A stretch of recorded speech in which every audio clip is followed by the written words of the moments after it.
हरे कृष्णा, मैं गौरांगी कृष्णदास ही आज फिर से एक छोटी-सी लीला कृष्णा की लाई हूँ। कृष्णा जैसा कि लीलाधर है, हमेशा लीलाएँ करते रहते हैं। ये लीला जो है, कथा जो है, बहुत छोटी-सी है। बात कुछ इस प्रकार की है कि एक बार एक ब्राह्मण थे, एक ब्राह्मण हुआ करते थे, जिन्होंने अपने बेटे को पढ़ने के लिए गुरुकुल में भेजा। गुरुकुल में भेजने पे उनके बेटे ने बहुत सारा ज्ञान अर्जित किया और ज्ञान अर्जित करने के बाद उन्हें जब उनका बेटा यहाँ ज्ञान अर्जित करके आता है, अपने गाँव में आता है, तो उनके पिताजी ने उनसे पूछा कि बेटा तुमने गुरुकुल में रह के क्या-क्या मतलब क्या-क्या तुम्हें ज्ञान हुआ? तो मुझे बताओ। तो बोलता है मैंने बहुत सारे शास्त्र के विषय में पढ़ा, बहुत कुछ मुझे जानकारी मिली। तो बोले मैं तुमसे एक क्वेश्चन पूछता हूँ, तुम मुझे उसका आंसर दो। तो पुत्र बोलता है कि पूछिए पिताजी। तो उन्हें बताओ बताओ बेटा कि पाप का पिता कौन है? पाप का पिता कौन है? तो वो अपने सारे पेजों को पलटने लगा और पलटते बोले ढूँढा बोला बोलता है पिताजी ये तो मुझे नहीं मालूम कि पाप का पिता कौन है? और कैसे मालूम चलेगा कि पापा का पिता कौन है? तो बोलते हैं एक काम करो, तुम घर में तब तक नहीं आना जब तक तुमको इस क्वेश्चन का आंसर नहीं मिले। तुम जाओ और इस क्वेश्चन का आंसर ढूँढ के लाओ। इस प्रश्न का उत्तर ढूँढ के लाओगे तभी घर के अंदर आना। अब जो पुत्र था वो अपना पोथा पोथी पन्ना लिया और लेके गाँव के बाहर चला गया। ढूँढ रहा था, अपने गुरुकुल में गया, गुरु से पूछा, बहुत सारे लोगों से जानकारों से पूछा कि पाप का पिता कौन है? और ये चीज़ किसी को भी न जानकारी नहीं था कि पाप का पिता है कौन? लेकिन जब वो जा रहा था और 4 दिन से वो भूखा था, बहुत ज़्यादा भूख भूख लगी हुई थी, तब तक देखता है कि एक बहुत सुंदर-सा घर रहता है, उसके बाहर में तुलसी चौरा रहता है और एक गाय वहाँ बंधी रहती है। उसको लगा कि ये घर किसी वैष्णव का है। उसने आवाज़ लगाई तो अंदर से एक बहुत सुंदर सी महिला निकल के बाहर आई। उसे लगा ये कोई परम शुद्ध वैष्णव है। उन्होंने कहा कि क्या आप मुझे कुछ खाने के लिए दे सकते हैं? मुझे बहुत ज़ोर से प्यास लगी हुई है। उसको प्यास बहुत तेज़ लगी हुई थी। तो उसने कहा कि हाँ, अंदर आइए। तो अंदर आने के बाद उसने पूछा कि उसने पहले उनको पानी का ग्लास दिया। उन्होंने पानी का ग्लास लिया और पीने लगे। तो बोले कि आप क्या कोई बहुत बड़ी वैष्णव हैं? आप कृष्णा की भक्त हैं? तो उसने कहा नहीं, मैं कोई कृष्णा की भक्त नहीं हूँ। मैं तो एक वेश्या हूँ।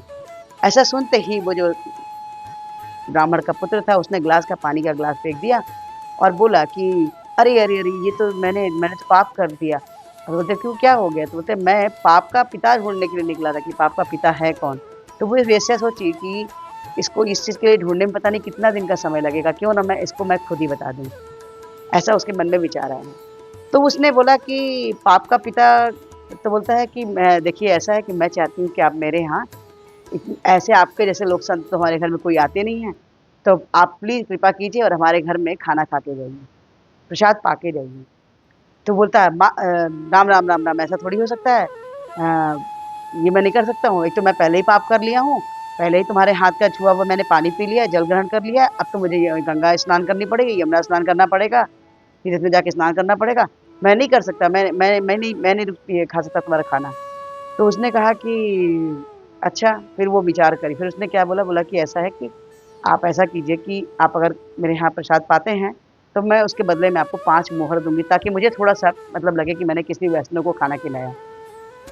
तो वेश्या ने के तो वो सोचा कि आखिर हमें नहाना तो है ही है फिर से, कपड़े में पहन के नहाना है, ये नहीं वो चेंज करना ही है। तो एक काम करता हूँ कि मैं इनके घर खा लेता हूँ। बोलते लेकिन मैं खाऊँगा लेकिन मैं खुद ही बना के खाऊँगा। तो वेश्या बोलती कि ठीक है, आप खुद ही बना के खा लीजिए, मुझे इसमें भी संतोष है। और वो जो है कि खाने के लिए उनको वो जब वो रोटी बनाने के लिए आटा बनाने लगा तो वो वेश्या बोलती है कि देखिए, मैं चाहती हूँ कि ये रोटी मैं बना के दूँ, भले मैं इसके बदले में आपको 7 सोने की मोहर देने के बजाय मैं आपको 11 मोहर दूँगी।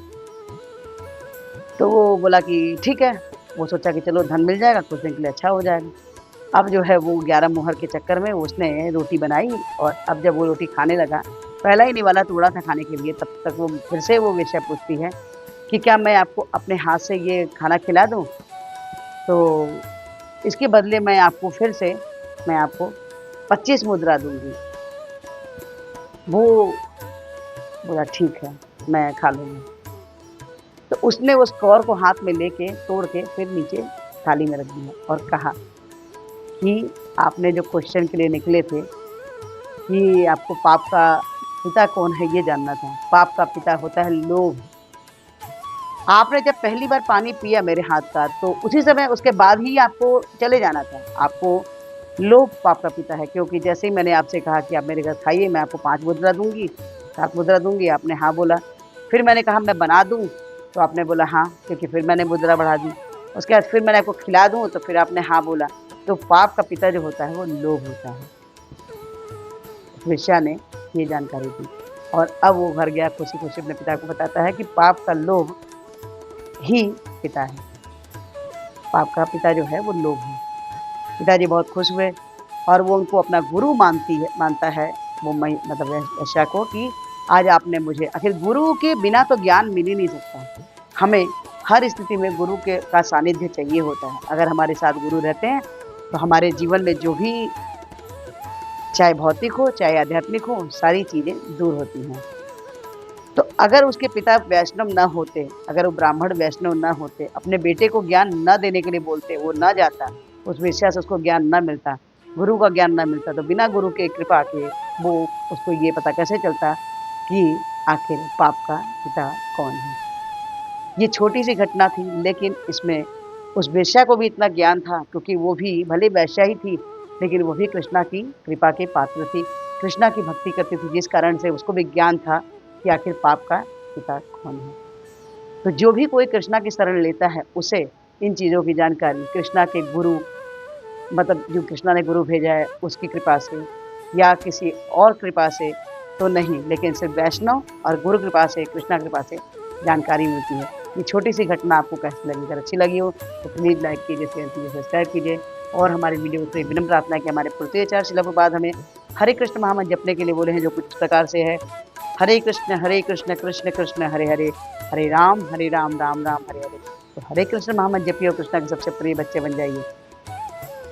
इस वीडियो के माध्यम से मैं एक और बात बोलना चाहती हूँ, अगर प्लीज़ कोई ये सब वीडियो देखने के बाद अगर वो हरे कृष्ण महामंत्र का एक जप भी करता है, एक माला भी करता है, तो प्लीज़ कमेंट कीजिए राधे राधे, हरे कृष्णा, जय श्री कृष्णा, जय श्री राम। कोई भी कमेंट कर सकते हैं, तो मुझे लगेगा कि मेरी कृष्णा की कृपा आप सब भक्तों पे भी होनी चालू हो गई है। तो आप लोग हरे कृष्ण महामंत्र प्लीज़ जपिए और अपने ऊपर कृष्णा के हेतु की कृपा देखिए। हरे कृष्णा, राधे राधे।